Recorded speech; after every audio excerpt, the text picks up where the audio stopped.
What's up, guys? Akeem here, and today we're talking about the latest Supernatural episode. So last week, towards the end of the episode, we saw that Chuck came back. It was later revealed in this week's episode, All in the Family, that apparently Chuck is gone. Now, this is something that we as fans, we called this like a while back. Like back when I forget what season it was, but we assumed that Chuck was God back when he penned the last episode of one of the seasons. I forget which season it was exactly.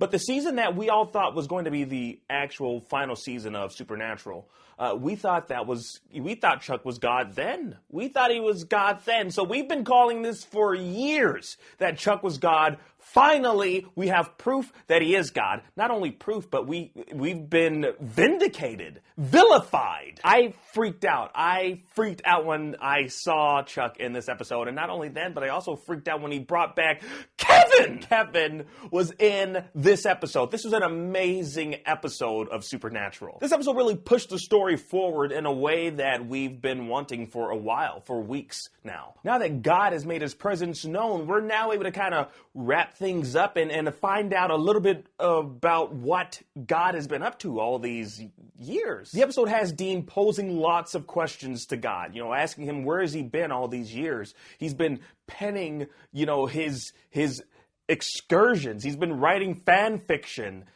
He's asking God, telling God that people have been building churches, praying to you, and you've been here on earth just writing. What the fuck? So Dean was upset, rightfully so, because he's died numerous times trying to save this planet. God has been here the entire time, and he could have, intervened any time. He could have done some divine intervention and actually intervened. People have been praying to him, for a very long time to help them. And he's been here all along on Earth. So it's nice to actually hear Chuck, aka God, open up as to where he's been and why he's been doing what he's been doing. We also get introduced to Donatello. Not the Ninja Turtle Donatello, as Dean thought in this particular episode, but a new prophet. It's funny because Donatello apparently was an atheist, but then, he was just plucked with the whole I can read angel lingo, and now he's a believer. I saw God's face, dun, dun, dun, now I'm a believer, dun, dun, dun.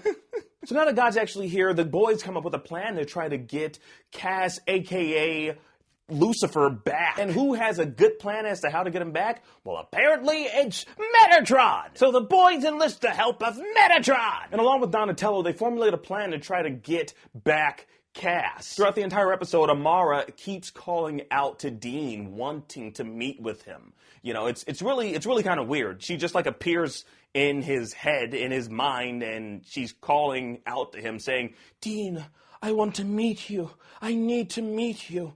And Dean, of course, he's like, okay, this is kind of weird. Okay, what's going on here? Huh? Because when a woman hotline blings your astral space, it's kind of freaky. Of course, I tell you right now, if Amara was calling me, I'd be like, yo, what's up, baby? We can meet anytime you want. Meanwhile, Donatello, Sam, and Metatron go towards where Lucifer is and try to save him. So we finally find out what Amara wants with Dean. And apparently because Dean is like that bridge between good and evil on Earth, apparently, we just found that out in this episode from God. Apparently she wants to merge with him. And not in a, sexual thing. She wants to absorb him into her and have him be a part of her for some strange reason. She wants the D from Dean.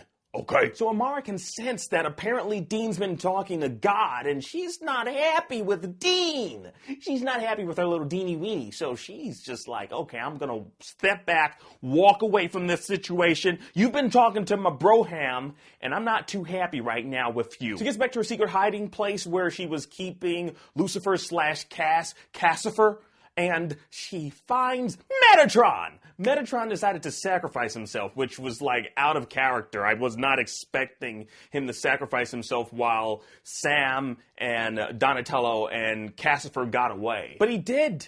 And, Amara turned him into a little bagel or biscuit or pretzel. She pretzeled Metatron, that's what she did. She pretzeled him. Overall, this was a very, very good episode. This is, we learned a lot of things. We learned a lot of things about God. We learned a lot of things about Amara and what she actually what she wants with Dean. I mean, this episode just really, it was a roller coaster from beginning to end. It was one of the more faster paced episodes. Things just like happening, you know, right after another. We're being inundated with a lot of things, and you know, it's the penultimate episode because we finally get to see God, and we find out where he's been, and apparently he's been penning his own death. That's right, though. He's planning on sacrificing himself for the greater good, which is us, instead of defeating his sister.